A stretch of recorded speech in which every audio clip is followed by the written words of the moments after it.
Let me make you fast because with a class suspend of an advanced English vocabulary. Cataclambing, which is a noun that goes beyond the platitudinous English vocabulary to encapsulate the sound of a cat, और a term for the purring of a cat. इसका मतलब जो बिल्ली की आवाज होती है उसे कहते हैं cataclambing. So let's get the hang of an example. I got an epiphany of cataclambing when I was to have cut some zest. I got an epiphany. Epiphany means किसी चीज का आभास होना है, रियलाइजेशन. आप सिंपल इंग्लिश में realisation का इस्तेमाल करते हैं, एडवांस्ड इंग्लिश में उसे एपिफानी कह सकते हैं. I got an epiphany of cataclambing. मुझे बिल्ली की आवाज का आभास हुआ when I was to have caught some jets.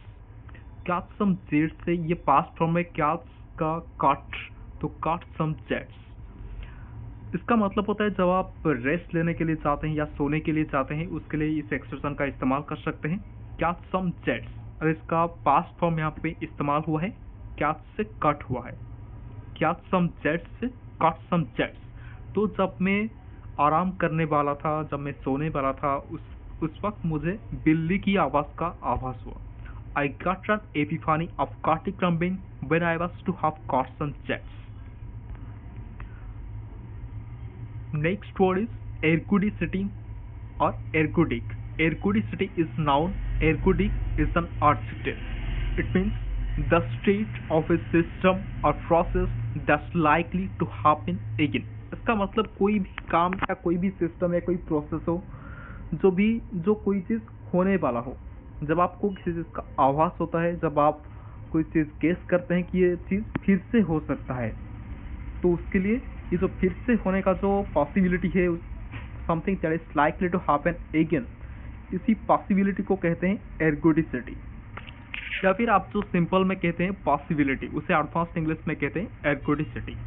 और जो एक्शन को एक्सप्रेस करने के लिए आप जिस वर्ड का इस्तेमाल करेंगे उसे आप कहेंगे एर्गोडिक. कोई भी एक्शन फिर से होने वाला हो, शायद बारिश फिर से होने वाला हो, तो बारिश का होने का चांसेस कुछ ज़्यादा है, शायद वो फिर से भी हो सकता है, उसका पॉसिबिलिटी है कि वो फिर से बारिश हो सकता है, तो उस बारिश को कहा जाएगा ये एर्गोडिक है. Ergodic rain. कोई भी सिचुएशन, कोई भी इंसिडेंट जो फिर से होने वाला है, उस सिचुएशन को आप कह सकते हैं ergodic situation.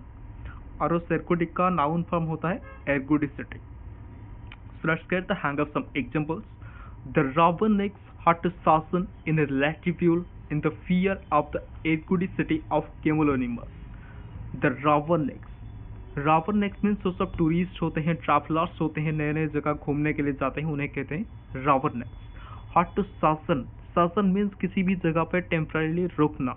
Had to fasten. ये जो वर्ड है fasten, ये नाउन भी है, वर्ब भी है. इसे हम वर्ब की तरह इस्तेमाल कर सकते हैं, नाउन की तरह भी इस्तेमाल कर सकते हैं. तो यहाँ पे इसका इस्तेमाल एज ए वर्ब हुआ है. had to fasten. किसी जगह में टेम्पररीली रुकना पड़ा जो ट्रैवलर्स थे. इन लैटिब्यूल. लैटिब्यूल मीन्स जो रहने की जगह, प्लेस, उसे कहते हैं लैटिब्यूल. सिंपल इंग्लिश में प्लेस कहते हैं, एडवांस्ड इंग्लिश में लैटिब्यूल कह सकते हैं. इसका वर्ब फॉर्म है latibulate. In the fear of the ergodicity of cumulonimbus. Cumulonimbus में तो भारी बरसात होता है, उसके साथ थंडर्स भी होता है, बहुत ज़्यादा हवा भी चलती है और बारिश भी होती है, उसे कहते हैं क्यूमुलोनिम्बस. Heavy rainfall. तो ये जो हेवी रेनफॉल की जो पॉसिबिलिटी है, जो एर्गोडिसिटी है, इसी डर के वजह से जो सब ट्रैवलर्स आए थे घूमने के लिए, उन्हें किसी जगह पे रुकना पड़ा. The Ravanics had to fasten in a latitude in the fear of the ergodicity of cumulonimbus.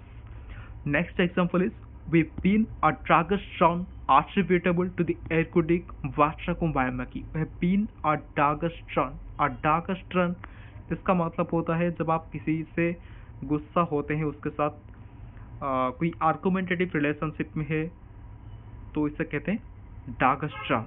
Suppose आप आपके दोस्त के साथ एक आर्गुमेंटेटिव रिलेशन में है, तो आप कहेंगे I been a dagstran with my friends.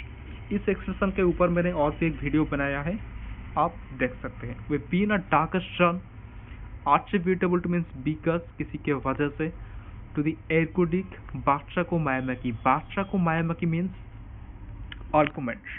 कोई भी झगड़ा हो, आप सिंपल इंग्लिश में कॉन्फ्लिक्ट कहते हैं, इसे एडवांस इंग्लिश में कह सकते हैं बादशाकुम्भायामकी.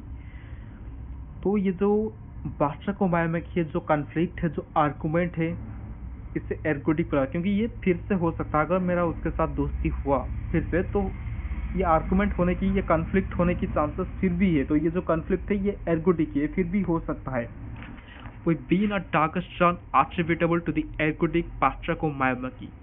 तो मैं उसके साथ कई दिनों से बात नहीं करता हूँ, क्योंकि अगर हम बात करेंगे तो ये जो झगड़ा है हमारे बीच में, जो कन्फ्लिक्ट है, वो फिर से हो सकता है।